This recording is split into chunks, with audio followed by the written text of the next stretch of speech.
Buying a house can feel overwhelming. There are so many steps, so much paperwork, and let's be honest, it's probably one of the biggest financial decisions that you'll ever make. But what if I told you that it doesn't have to be complicated? In fact, once you break it down, the process is pretty straightforward. I'm Ryan Gomillion, your Gomillion agent, and in this video, I'm walking you through the entire home buying process step by step. Whether you're a first-time buyer or just need a refresher, I'll cover everything from getting pre-approved up to closing day so you feel confident and prepared when you're buying a home in Austin or anywhere else.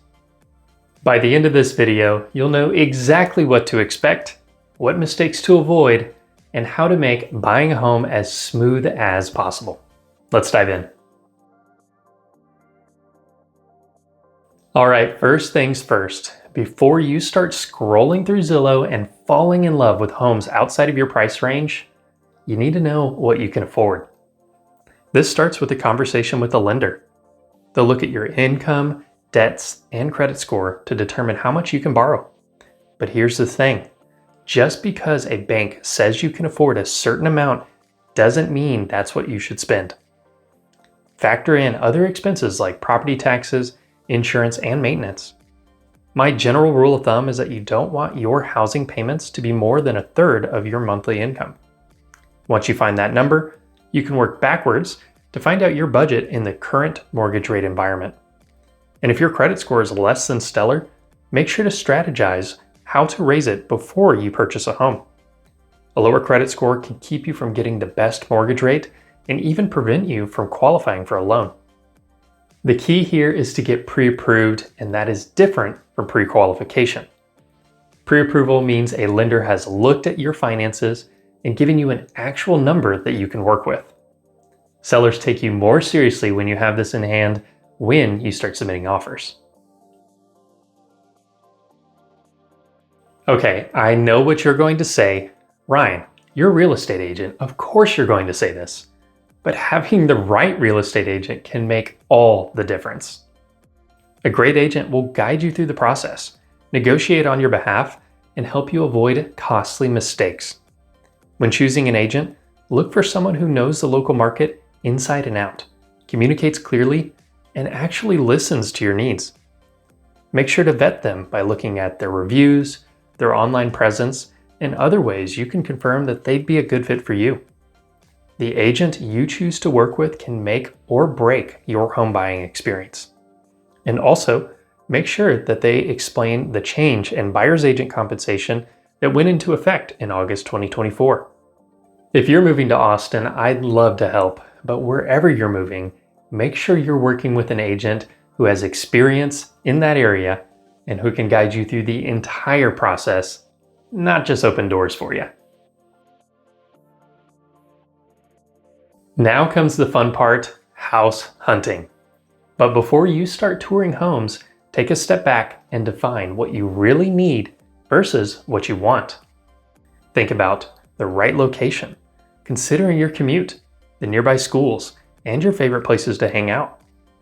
Also think about your must-haves, like the number of bedrooms and bathrooms, the layout or number of floors, and your yard size. And think about your deal breakers. This could be if a home had no garage, or an outdated kitchen, or if it is in or not in an HOA, depending on your preference. Austin has a variety of neighborhoods with different vibes, so it's important to find the right fit. And if you don't know where to start, your agent should be able to help narrow it down for you. Also, don't fall for the HGTV effect. Every house isn't perfect, and sometimes a little vision and a little elbow grease can go a long way.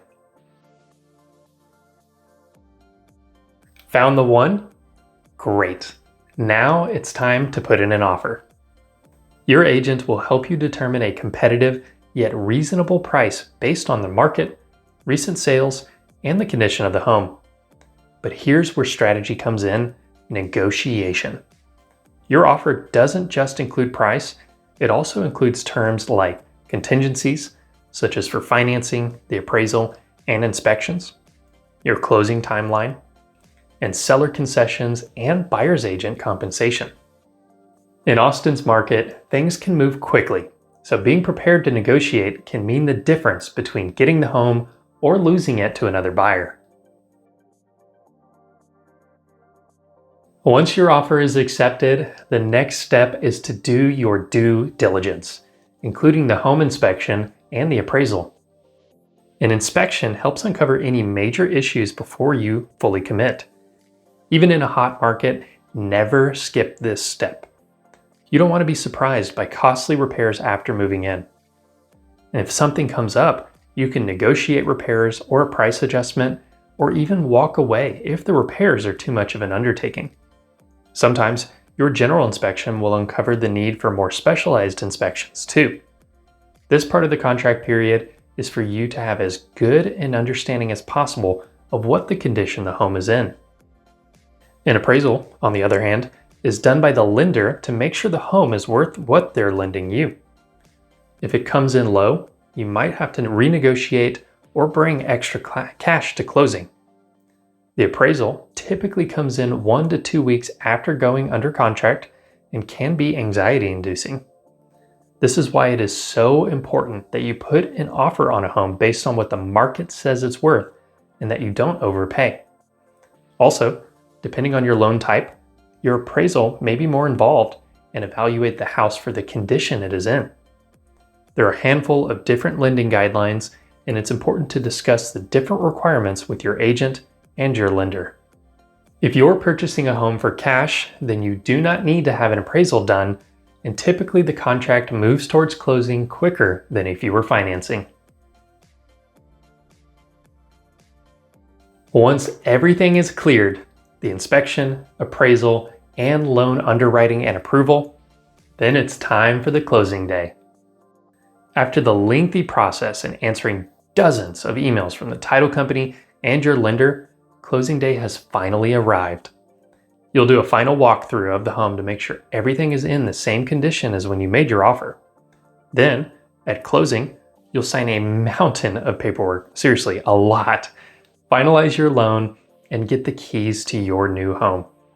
After all of the excitement and buildup, you'll be a brand new homeowner. And just like that, you're officially a homeowner. Now it's time to celebrate, move in, and make the place your own. Buying a house doesn't have to be stressful. If you take it step by step, work with the right professionals, and make informed decisions, the process can be really smooth and even fun. If you found this video helpful, please make sure to like and subscribe for more real estate tips. And if you're thinking about buying a home in Austin, I'd love to help. Just reach out to me using the information in the pinned comment below, and let's make it happen. Thank you so much for watching, and I'll see y'all in the next video.